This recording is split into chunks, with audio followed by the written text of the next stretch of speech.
Hello, I'm Hernan Garcia, and I want to welcome you to the inaugural, it took me a long time to say that word, NOAA Environmental Leadership Seminar Series. The goal of this seminar is to showcase NOAA's leadership in environmental science by those who lead it and make it happen. Before I go any further, let me take a moment to thank the NOAA Research Council for sponsoring these seminars and my awesome teamwork of Tracy Gill from the National Ocean Service, Santa Claire from the Joint Center for Satellite Data Simulation, and Katie Rowley from the Office of Oceanic and Prairie Research with support from the NOAA Central Library. I also want to acknowledge the IT and logistics support of Eric Daniels, and Mark Moss from the NOAA NOS, and Fabio Buffa from Emergent 360, and Vernon Cooper from Flogger Pratt. Before we start, there's a few seminar logistics. For those in the room, please hold on your questions till to the end. If you have a cell phone, please mute it.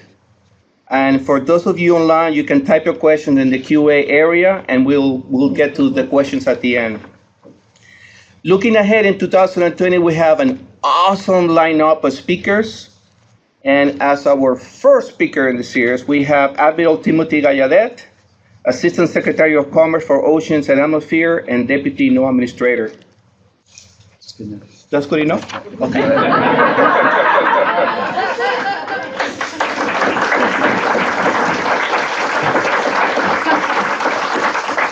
Thanks, Hernan. That was very kind of you, and everyone else too. It's great to be here, and I'm really pleased to see the fisheries leadership here. Thank you for joining us, and all the familiar faces that are out here. It's really a privilege. In talking about leadership here at NOAA, it's been so much fun for me to engage our workforce because I love what you all do. I love to learn about it, and I love to learn about you. But what I've found is that everyone that I meet is really hungry to learn about leadership and improve as leaders. And that is incredibly delightful to know that people want to get better and impact those under them in a positive way. And so, I don't mean to be preachy here, but I do have 35 years of federal service, and so I've seen a thing or two. And I've learned from that, and I thought I'd share that with you today, in the hope that maybe you can take something back, and I can make this hour or so time well spent for you, and those that you supervise and work with and report to.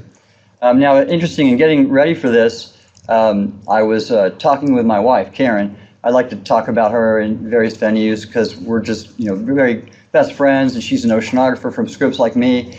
And I was a Navy diver, and I just respect her. So I always ask her for tips. And I told her about this, and I told her that like 580 people signed up, or connections actually. And I know for a fact that some of those are auditoriums, like at Thunder Bay National Marine Sanctuary. So out to you, Jeff Gray and team. Thanks very much. Can't wait to see you again.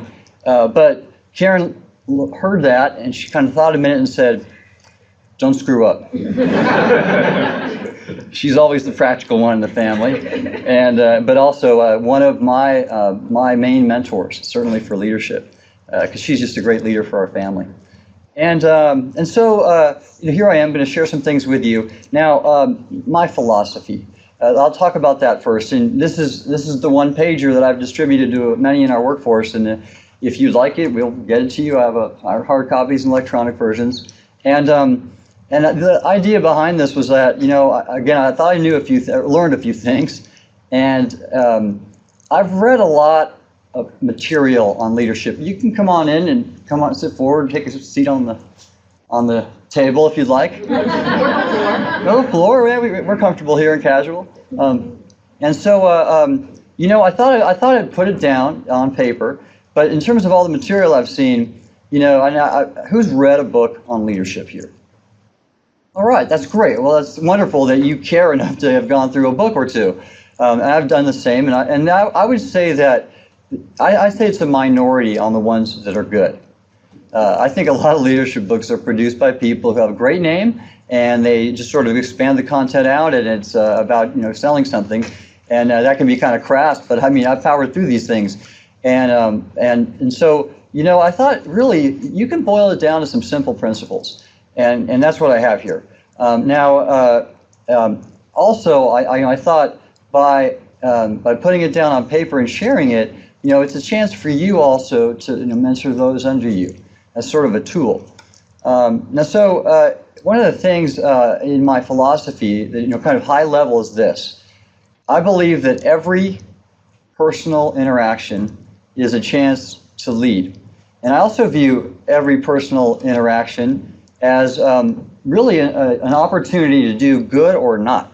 And I think those of you who know me, I prefer the latter, and I really view that. I think every interaction is a chance to affect somebody positively, either teach them something, make them feel valued, and that is how I approach every engagement, whether it's by email or personally or on the phone or whatever. And I think that's one of my most important principles. It's not about being a Pollyanna. It's not about kind of looking through rose-colored glasses, but really every time you meet with someone and every time you're working with a team, you have a chance to for a positive outcome. And even if it's a thorny issue, like fisheries, Chris, but you have a lot of hard work to do. And I had a couple conversations on the Hill today at my hearing about it, but which actually went positive.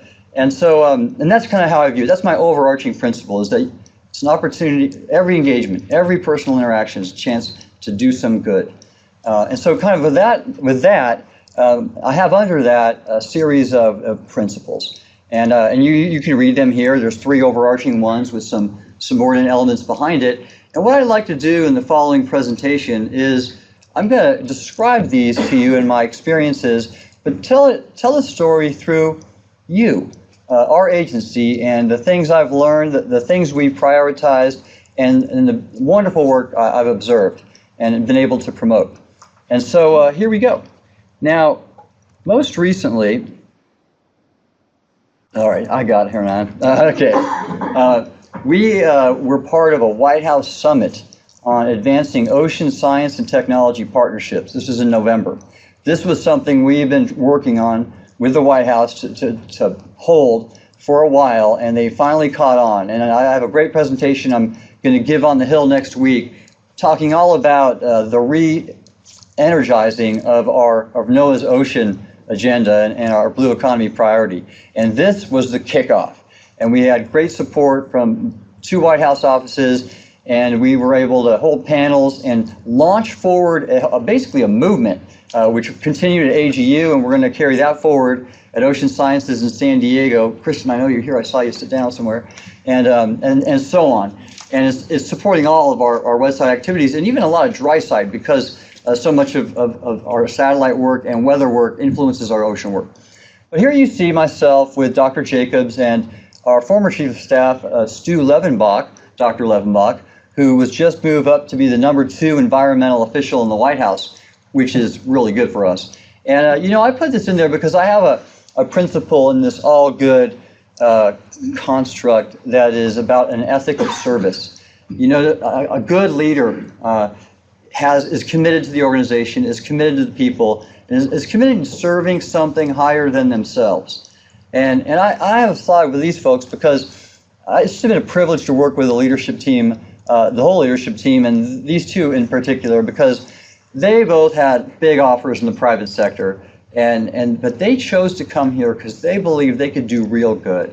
This is in this administration. There's a lot of things that we have to kind of delicately maneuver around, and we've been able to pull it off. We have a Marine Debris Act that was signed by the president. We have moved our fisheries forward, and you have, the leadership, in a great way, and we've just been working to promote you, and so on and so forth. And then Dr. Jacobs is leading the effort to regain our world leadership with our weather model in a fantastic way with EPIC. And so I really applaud these people because they've really taken a sacrifice. Neil is a geo-bachelor, his family's in North Carolina. I did that for the last 3 years in the Navy, and thank you very much. I am not going to do that again. I'm very blessed to have a supportive wife in Karen, and this is nothing unusual because all of you demonstrate this every day. All of your people do. I've seen our general counsel. Raise your hand if you're in the general counsel world. Well, Adam, good to see you. You especially, your folks, you can make 10 times what you make if you just go over to K Street in some firm. but you love what you, yeah, I know. He was getting up to go there, Chris. But you know, and I've talked to your folks and your team. You love this agency, you love our mission, and so does everybody else that works here. And that is just energizing. I've told a lot of people this. When I worked in the Pentagon during my last tour in the Navy, I was not eager to get up every morning and go to that building. It's kind of a high pressure environment. And but here, I mean, I cannot wait to get up every day and do what we do and support you. It is just so, and because of this ethic of service you have, it's wonderful. Now, there's another principle in this, and sense of purpose. This is the weather office at Wilmington. And Mark Willis is the MEC, the meteorologist in charge. Great guy, great team. This is a small group because this was a weekend. I was traveling from San Francisco to Las Vegas. No, actually another trip. Sorry, they're kind of mixed up right now. But they came in just because they wanted to show leadership how dedicated and committed they were. And I'll tell you what, the Weather Service is like no other. I've really looked deep into I've contacted every office on multiple occasions, as well as the NSEP centers, and these folks, they are like the military in their commitment. And at first when I came to NOAA, I didn't really expect that. I thought civilian science, everything's going to be laid back. This is a mission-driven organization. I mean, just this weekend, we had this major weather event moving through the country. I mean, basically from the keel to the main top of the country, we had hazardous weather warnings. Tornadoes were touching down, blizzards, roads were icy, and these people were on it. I mean, hours and days beforehand, sending out messages, coordinating with people, meeting in person. They are incredible. Their sense of purpose is really extraordinary, and I just applaud it. But again, it's no different than when I talk to fisheries or the Ocean Service and everybody really, and that's what is really wonderful. So I mean, when I say I'm not going to be preachy, I don't have to be, because you guys own this already, which is terrific. Now, another principle in there is in my philosophy talks about a commitment to excellence, and this is a group of partners and crew on the Okeanos Explorer on 4th of July, underway doing discovery, ocean deep discovery on America's Independence Day. But the smiles on their face tell it all. They love what they do, and they are committed to doing it perfectly, superbly, and then they do it. And what I'm really excited about too is this program has gotten great attention at all levels. We have a presidential memorandum on ocean mapping and exploring and characterization. This was featured significantly at that summit I talked about, and this program run by OAR's Office of Exploration and Research with super great collaboration with NCOS and fisheries for habitat mapping, as well as the Office of Coast Survey. The teams here that are part of this effort, they're getting support. And we are going to see that this memorandum directs us to develop national strategies for mapping, exploring, and specifically with the areas near shore and coastline of Alaska. So really, this is so good for us, because when a president signs a memorandum saying, go do this, it then translates into favorable budget profiles and then appropriations. So this program is on step, and it's going even faster and farther quickly. Very excited about it. And it is representative to me of what all of OAR does. I have a science degree. I look at all of the superb science going on at GFDL and GLERL and PMEL, and it's just at ARL, for example. I mean, ARL, they have 13 presentations going on at AMS alone. I didn't even know ARL had 13 employees. I mean, they're a pretty small outfit under Dr. Stein, but they're out there and showing leadership. And all of our OAR does great leadership in science and in earth and environmental sciences. And so it's a privilege to be with people like that are committed to excellence in what they do. And so that's a really, I think, foundational leadership principle. Because, when you're committed to excel, your people will be too. Now, it's all good. So we had all in, all good. The elements of this all good idea or concept are several. And one of them is about really positive attitude. And I'll tell you what, this is a picture from the National Weather Service's training center's last IDSS, Impact-Based Decision Support Boot Camp. And I show this picture because there's an individual right there in the middle. She's a little bit shorter than the rest. Her name is Kristen Cassidy, and she's a meteorologist at the Wilmington, Ohio office. And let me tell you how I know Kristen. So as most of you know what I do, whenever I see like these messages come out and there's a class that graduates, I always send them a message, and I address everybody there. I copy their chain of command out of courtesy, and I'll say some words to the effect of, great job, thank you for being committed to improving, committed to excellence, sharpening your swords. I think it's great, and that's why we're the best environmental agency in the world. And normally most people don't write me back, and I understand, at my level, some people are either they're afraid to bother me, or they don't even know who I am, which is often the case. I'm not kidding, but sometimes they do. And the one person who wrote me back on this message was Dr. Russell Snyder. He is probably at AMS right now. He is the Storm Prediction Center director. Very busy this week, by the way, and did great things and saved a ton of lives. And Russ said, thanks for this message, Tim. I want you to know something here. That person in the center there is very special. She grew up with spina bifida. Now, if you look up that condition, it is incredibly challenging. And so, but she was, after having multiple surgeries and having so many people in the medical profession take care of her and help her, she got it in her mind, I want to help other people. And because she loved the weather and the sky, her dream, lifelong, since the age of 5, was to become a National Weather Service meteorologist. And she did it. Getting a graduate degree and a bachelor's degree in the field with very limited mobility. I mean, she's not often standing up, and here she is.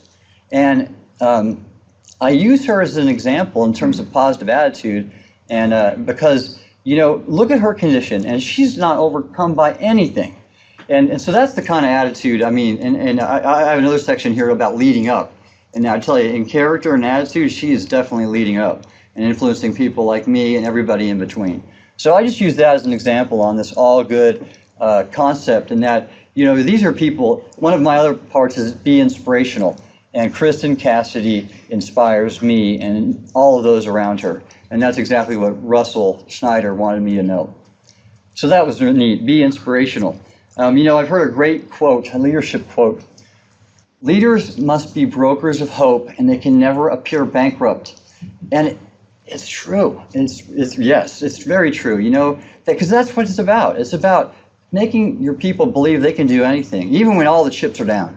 And again, it's not being unrealistic or not being critical when you need to be, but it's about really having a vision and sticking to it. So be inspirational. Next off on this all good concept is I use our fisheries, for example, and this is the OLE, the law enforcement team. And so Jim Lannon's here. I travel, he's in the picture too. What we're in front of Scan Eagle UAS. Now, I think a lot of you know advancing and expanding unmanned autonomous systems in NOAA is a top priority. These systems, the technology is already there. And the Coast Guard is running these Scan Eagle operations on the border, and we went to go check them out with the Commandant. And we're going to partner more with them. We're going to share data. So for our marine mammal work, for example, our surveys, we're using drones, but they're going to have some too, and we're going to share data. So they're going to, if they see whales, then we can use that for our survey efforts, and vice versa. If we see bad guys, they're going to have it. And so, anyways, we are working together, and I think under this all good concept, I have a line is keep your perspective. Jim's team has to cover the second largest EEZ in the world with less than 200 people. I mean, this is a big job, and it's at a time where it probably has never been more important than ever, because illegal, unregulated, unreported fishing by China is a major threat to our economic security and our national security. And so Jim is a pro at establishing partnerships, and I think his perspective is one to follow. You know, he is not throwing in the towel on this seemingly insurmountable job with a very, very small team. He is partnering with pros like the Coast Guard and others and other nations, and he's knocking it out of the park. So I think in terms of keeping your perspective, we have a great example in this. And I think that's really important in leadership to do. To don't let things overwhelm you, know you have help, and go to people for help. You're not alone in the ivory tower. You have a team. Now, another part of this all good concept I have is managing a crisis. And I say specifically, not everything's a crisis, but when it is, learn from it and move on and improve. And this is a picture from our Ocean Services partner, the Force Blue. This is a team of retired special operators that all have PTSD, and they developed a kind of a model, an organization for their therapy, basically, to restore coral reefs using their special operations diving skills. And they're a great group. But, so these are folks who have managed crises, okay? The special ops in 2 major combat arenas, Iraq and Afghanistan, and other places. And here they are. And now they're doing it for us because the coral reef situation in the Keys is a crisis. And so, in managing a crisis, we have great role models and partners like these, and in all the people that work with them in the Ocean Service and in fisheries, which I've had a privilege to go see firsthand in Puerto Rico and other places. And so that's another, I think, important part about it, having a positive attitude, is reacting to crises in a way that, again, you're not giving up, but you're winning. And by the way, I'll make a comment. I've gotten a lot of people that want to, that talk about the challenges ahead that we are facing now, certainly in fisheries with climate change. Again, I had some questions from members this morning on that. And granted, I really applaud the fisheries climate work with your climate science strategy and the action plans and the ecosystem assessments and vulnerability assessments. I ticked that stuff off, and they had nothing to say. So there was no criticism at all, which is where we want to be, because we have a lot to be proud of.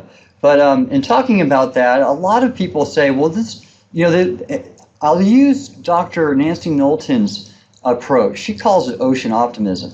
And so we have a lot of challenges. Yes, many are climate related, but we're not an organization that talks about losing. We talk about winning. And I love it that we're doing just that. That was my approach in the Navy. I never had a meeting that talked about losing and getting defeated. It was always about winning. And that's what you all do too. So another kind of part of the all good outlook in leadership. Now, this last one, all for one, that's about teamwork. And I have a picture here from this is Gulfport, Mississippi, and we were commemorating the opening of the Ocean Enterprise facility down there, a $40+ million activity that's going to be the center for a lot of our ocean S&T and unmanned systems work. Now, I'm with a number of NOAA Corps officers, and I think the NOAA Corps just epitomizes the team concept I've put in this strategy. And by that, it's treat treat everyone as members, or so on and so forth. That's the NOAA Corps. They work so well together. They work so well with their science partners, and they work so well with their external partners. And they're just terrific. I came in the Navy from the Navy thinking, they're sort of like maybe a second-tier uniformed service. And boy, was I wrong. They're commanding ships and aircraft. I never did that. They are running major labs or acting as executive directors of labs. They dive, scuba dive, highly technical scuba diving, and they're doing world-class science. And by the way, they're also piloting drones and in the air and on the surface, and part of a major effort for us and priority going forward. So really excited to see the NOAA Corps here, and I think in terms of teamwork and all for one, they're a great example. Another good example, I think, is the NESDIS Satellite Operations Facility. I'll raise your hand if you work in NESDIS. Yeah, most everybody's at AMS right now, but good, Hernan. This is from NSOF and Suitland, and talk about teamwork. they're controlling 18 environmental satellites every day. These, our weather satellites are modern day miracles. These are machines that have in them every advancement in science and technologies from the beginning of the industrial age, electronics, computer engineering, relativity even, all systems engineering, all of that science goes into a small package the size of a VW Bug. And they're flying these things and running them. And a lot of these people who are controlling multi-billion-dollar systems, they don't even have degrees. They have practical experience, which is often more important. And so they're not advanced degree holders, but they're skilled and professional engineers, and they're superb. So I think they're a great example of teamwork too, and a kind of an unsung team that I think deserves more attention. Now, that's I think under the all for one. Another great office that epitomizes this all for one idea is our sanctuaries. And here we are at our newest National Marine Sanctuary. This is Mallows Bay on the Potomac River, and we just commemorated that last year. And what a great achievement. This is the first new National Marine Sanctuary in 2 decades. And we have more to follow. We have 3 expansions and 2 new ones we're working on right now. And we're going to get that through. And these are very, very, I think, positive places for our country, supporting tourism and recreation, conservation, STEM education and outreach, and preserving these just special places. And they're superb in teamwork because, boy, to get a sanctuary through is a lot of work. Raise your hand if you've been involved with any sanctuary designation process. Are you proud of it there, Jennifer? Come on. No, boy, I mean, I have seen this now, and it takes a lot of hand-holding with partners and patience. And so, but that is some special teamwork right there. But really pleased to see all this move forward. Now, again, under this sort of all good idea, I have a principle in there about supporting diversity and inclusion. And I've said this in many places. Not everybody on the team needs to be the quarterback. In fact, you want that diversity of positions and skill sets, and the same goes in any organization and agency. And here I am. I'm at this event we had later last year. It was this Women of Color organization that was sponsoring a STEM award event, a gala. And here we have 3 of what were actually 6 employees that received awards. 6 of our employees in this Women of Color, and I can call out a few. We have Catalina Martinez on the left. She's in OER, doing great things in the Inner Science Center there in Newport, or up in Rhode Island. And then Larita Alamassar is with the National Ocean Service. She was one of my PCOs when I first came on board. And then next to her is Shaquila Baker Yaboa, and she was formerly, I think she's with our Cooperative Institute in Maryland. And then Asia Sumilo is, and I probably missed your pronunciation, Asia, I'm sorry, of your last name, but she is in fisheries, northwest?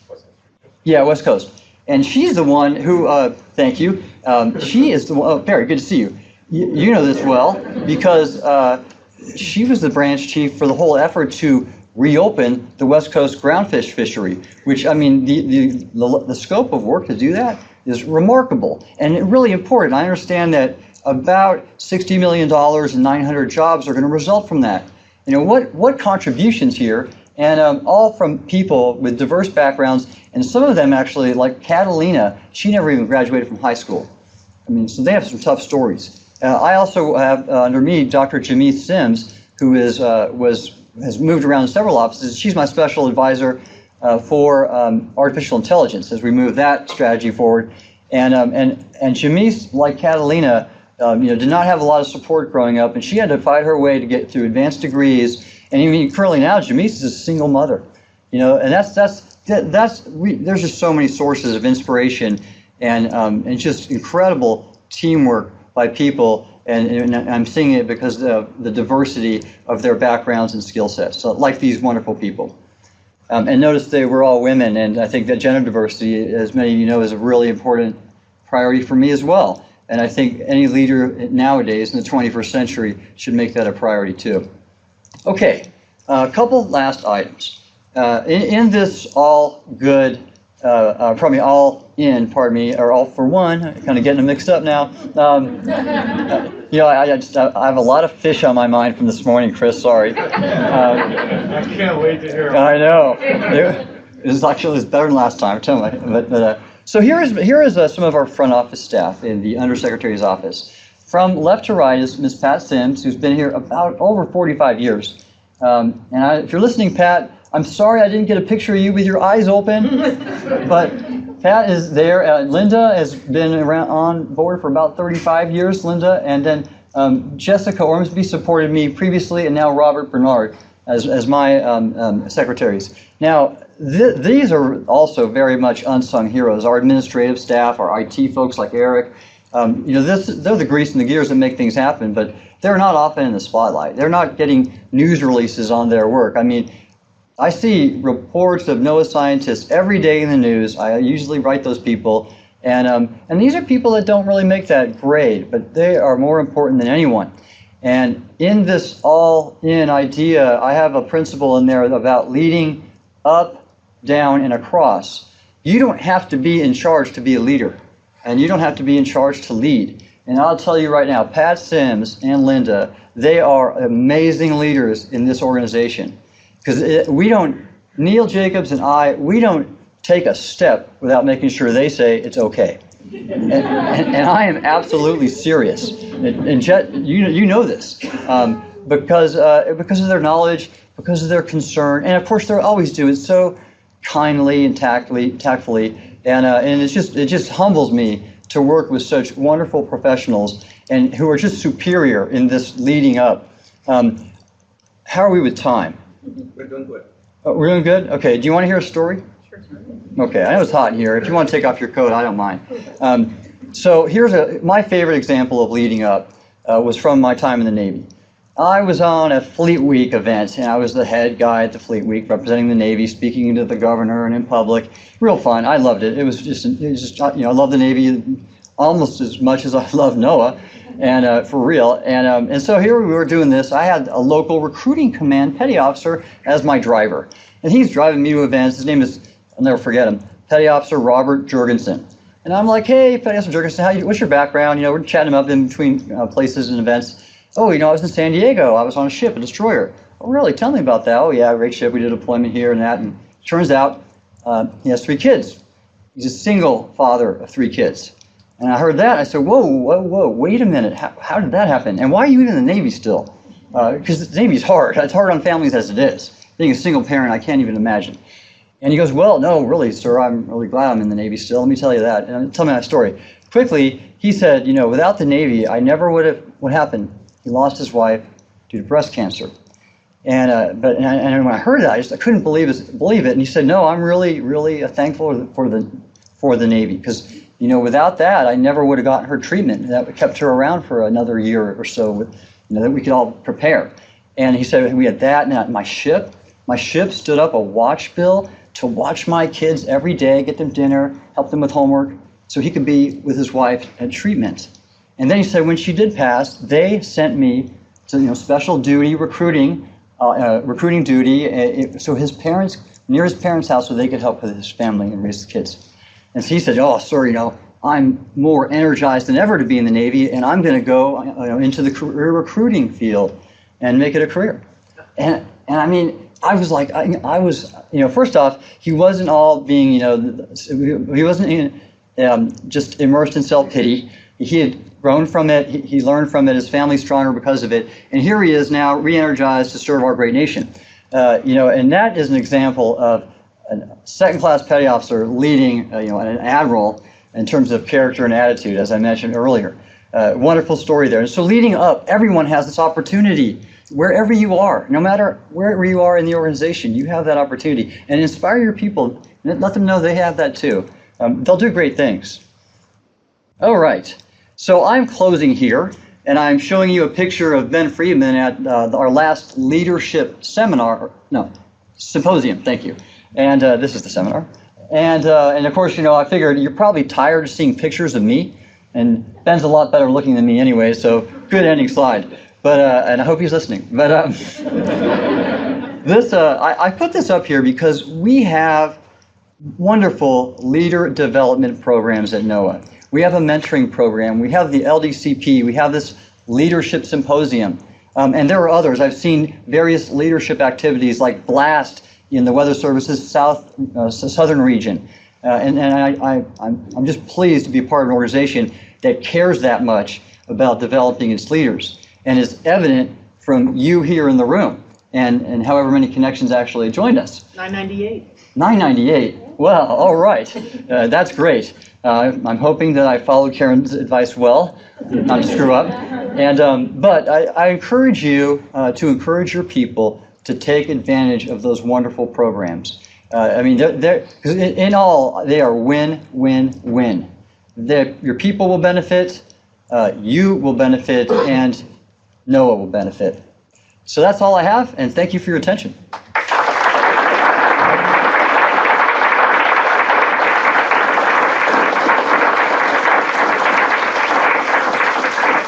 What we hope to do is to field some questions from the audience here first, and then to share those with online later on. So if there's any burning question from the audience here, don't be shy.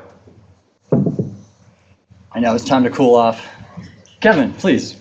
Speak loud. Great presentation. Thank you. Appreciate the message of optimism and good work. I think that's been consistent with my experience in the agency as well. I guess my question is more to do when you have to do something unpopular or difficult that's going to be unpopular, and I'm sure you haven't had this experience in this position. How have you approached that? That's good. You know, I'll just tell you this, Kevin. Very good. There's some. Our budget. You know, every year's budget's been $1 billion less than enacted, right? And that's what we have to do. We have to be creative. We have to think about how to make things work, right? So when you say unpopular decision, I mean, granted, I would say that like last few budgets have been not popular with certain offices because we've cut very good programs, and we were directed to. You know, we were directed to produce a budget that was $1 billion or so less, and so to do that, we had to think about what our priorities were. And we all do this, by the way. We all have to prioritize and put things on the cutting room floor that we don't want to do. So I'd say that's really how we do it. We've articulated our priorities and we've stuck to them, and then then in the execution, you still need to help people feel valued, right? I mean, there's going to be times where you're going to not be able to up a program, right? But even so, it doesn't mean you can't show leadership and support for the programs that maybe aren't getting more funding or whatnot. So there's, I think, just sticking to your principles about your principles, Kevin, is how you move through those. I'll get to a kind of a larger picture piece of advice for that too. I wondered the same thing when I was coming here, and I happen to know General McCraven pretty well. He's the commander of the force that took out bin Laden, and he was the chancellor at UT Texas, where I met him once, and I asked him that question. And I said, what's your advice? And he said, do the right thing until you can't, and then leave. So if you're part of an organization where you can't do the right thing, and you shouldn't be a part of it. And right now, I felt that we've been able to do. I've not been asked to not do the right thing. Does that answer your question? Perfect. Okay. Thank you. Any more questions? John, hi. Northeast Center, how are you? Good. How are you, John? I know when you reach out to staff individually and sort of engage with them about their work, how much that means to them. And I'm curious as to how do you find the time, or how do you make the time to be so engaging with so many individuals? That's really kind of you, John. Thank you for that. And well, I enjoy it for one. And it's about first of all, I love what I do. I mean, positive attitude. With a positive attitude, you'll put in the hours. You'll do what it needs to be done. And a lot of that work is because I love to do it. I love our people. I mean, every time I go and I read about someone's name and I look them up and I'm like, oh, they have this degree and they've done that. And it's like, man, that's just great. I mean, really, it's totally genuine. And so it's enjoyable for one. And so when you enjoy something, it's not really work. But, I do have to time manage. I have 3 beautiful daughters and I want to be around for them. And so kind of my MO is to get up quite early, knock out a workout, and handle correspondence, and so that I can leave every day. Maureen is here in the audience. It's good to see you. and she shadowed me for a time and saw. And so I can be home at, leave at 5 and be home and have dinner with my kids. And so it's just time management like anybody else, but I put in a lot of hours only because I love it. And I wouldn't, I remember, I don't think Jessica Snowden's here, but she made a comment after my last leadership talk. And I talked about Stu and all the long hours he put in for our agency, and she was like, "That's really good, but we don't want to be pressured to have to work 100-hour weeks, And I was like, "You're right. That's not the standard." So I don't ever want to have people hold them to a standard of excessive work hours. But then again, I'm in leadership position, and I put in those hours because I just think it's important, and I have a family that supports it. Sure. I just wanted to note that I think it was yesterday morning when I got up and checked my email, one of your messages had the timestamp. I had to look twice. It was 2:37 in the morning. That's how he is. It's up early for a workout. That's it. Starla, how are you? Good, how are you? All right. Well, thank you very much. I have to say I've appreciated that.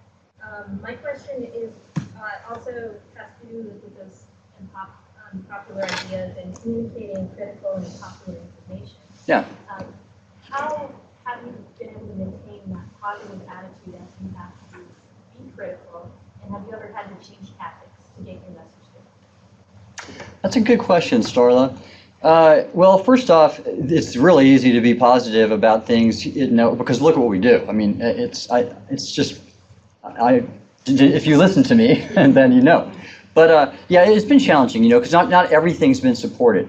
So, but we in a very deliberate way, and most people remember this. As soon as I came on board, we were articulating our priorities: a weather model, advancing that to be the best in the world, blue economy, and then other things have evolved like space innovation, and then there's some other focus areas. But it's just being consistent on those, right? And so we were always consistent. And we pushed through many issues on each, and when you're consistent and deliberate, and also I think a little bit thoughtful in your delivery, you get movement, right? And so I think a great example was the Presidential Memorandum on Ocean Exploration. That is 2 years or probably longer, because Debbie Blaney's here from OER, and I know they've been working to get that program plussed up and get attention for years. But as soon as I came on board, I knew that the last administration wanted to cut that program. And we said, no, this is a good program. There's a lot of potential here. And so we had been, going to the White House, talking it up, and then there's, and consistently selling it. And then last year, I had a chance to talk to the Ocean Policy Committee in the White House, and I made a pitch to develop a national strategy. They liked it, and then I had another opportunity. So to answer your question, be consistent in your priorities, and then seize opportunity. The opportunities I seized, I briefed the OPC, and then I had this chance where there's a group in the White House called the Domestic Policy Council. This council has weight. I mean, second only to the NSC, and they're really on the same level. And so the director, Joe Grogan, he heard about what we were doing. He really liked seafood. You're going to see an executive order on seafood competitiveness come out very soon. It's going to be very good for us. And he worked it because he's got some weight. He also worked at PM, because after our meeting on seafood and aquaculture, he said, "What else you got?" And I pulled out my one-pager on ocean exploration, and he goes, "Oh, I like that too." And he got it through. So there's seizing opportunity and being really consistent with your priorities. If you're always waffling with your priorities, then nothing will stick. How's that? Okay. Well, we grew more questions over here. Let's open a question online. I'll be around afterwards if anybody wants to chat up. I enjoy that. Okay, Carol Stepien asks, what does Admiral Gallaudet recommend as NOAA's most important communication messages? Wow, Carol. Well, it's great to hear from you. We've had a few exchanges over the last year, all good, and all good, as you know. Well, we have so many, but one of those sort of bumper sticker messages that I like to say, and actually you'll like this, we affect every American life every day in a positive way. That's awesome. I mean, not every agency can say that, and we do it. I mean, the Weather Service is there most of the times, but then fisheries on our coast and Great Lakes, and Ocean Service charting and supporting our booming seaports, and of course, NESDA's work. I mean, again, those are modern miracles keeping people safe every day, every office, OAR, as I mentioned, and OMAO, of course, flying ships and driving aircraft and scuba diving, flying aircraft, driving ships. And but that's it, Carol. It's every American life, every day in a positive way. And what's really neat is there's going to be another White House event in sometime in March timeframe, and we're leading it with the DoD, and it's on applying artificial intelligence for humanitarian assistance and disaster response. I mean, we should be owning it, and that's great. And so we were at a meeting yesterday, and when I use that phrase about we affect every American life every day in a positive way, the White House staffer heard that and goes, that's going to be our catch line for this initiative. So you're going to see it, and it's going to be really good. So how about that? Carol, does that answer your question? Yeah. Okay. Peter Aurora asks, how can we ensure that line office employees are communicating with each other and learn more about what each other are doing? That's a good question, Peter. How do we foster more within line office and actually cross-line office communication? Well, you know, the one perspective I have on this is it starts with leadership. And that's a big purpose of what my personal outreach, John. Those aren't just, first of all, I enjoy them, okay, but every one of those is strategic. I mean, I put time, I don't just send happy notes, I put a lot of time into those. I think about our priorities, I usually sell them in there, and I mean, not sell them, you know what I mean? I advocate for them, and then I link in other offices. In fact, a really cool engagement this morning. There was a woman who works in she was at NGS, and she was supporting our cloud strategy. And one of her supervisors, it was Juliana Blackwell, highlighted it in the NGS Weekly. And I was like, well, awesome, you know, I oversaw the cloud strategy development, so I went out and wrote her a note, Donna Saylor. I said, great, I've not met you, but thank you for supporting this. We really need it. You have IT degrees, and we need people like you. And she wrote me, and then I said, oh, and I saw from LinkedIn that you're an ASL, you know ASL, American Sign Language. I said, that's great. Look at my background, Gallaudet University and all that. And she wrote me back, and she was touched because the reason she knows ASL is her daughter was born deaf, and originally she thought it was just this overwhelming challenge. And she wrote me and said, now she's 8, and I realized it was one of the greatest gifts. Because it forced me to learn ASL and now understand this great community which I've been able to support and really be more tolerant and all this. And what is like the most beautiful message I've seen. But I had been also working with the Weather Service, long answer here, on they have a big outreach work with the deaf community. And I'm visiting Gallaudet University next week with a couple of Weather Service employees. So I looped them in on this email, and now now we have an NGS person talking to a weather person about deaf outreach, and they never would have talked otherwise, ever. And so I would say, long answer, but shortly put, is starts with leadership. Leadership has to set an example, and then that cross-line coordination and inter-line coordination will follow. One more question online. Okay. So people online are hearing the questions, so when we get to the room, we need to have some. Oh, yes, thank you. Greg Patrick says, what advice would you give to leaders in any government agency at any level to minimize the damage to morale from negative events such as government shutdowns and nasty political rhetoric aimed at federal employees? Can you say what advice? What advice would you give to leaders in any government agency at any level to minimize damage to morale from negative events? Yeah, that's wonderful advice. And I hope my answer is taken sincerely, but I think the advice I'd give them is watch what we're doing. I think I put a slide up of our top leadership trio, if you will, and I believe, and again, you can tell me if I'm wrong, but we're trying to be very sincere and honest and supportive, maintain a high level of scientific integrity, and support you, so transparency and support are ways that that can be done, and I don't think that's going on everywhere, but I think it's happening here, or we're trying to at least. And actually it's not just for those events. It's with the programs I mentioned, like ocean exploration, our weather model advancement, EPIC. If you want to see an agency who is applying world-class science to better American lives, watch what NOAA does. Okay, thanks. Is there any one more question over here in the audience? Going once? Okay, in that case, thanks for joining us today. Our next seminar will be on February 11th, and it will be Fostering a Culture of Scientific Integrity at NOAA by Cynthia Decker. All right. Thank you. Let's thank the Admiral again.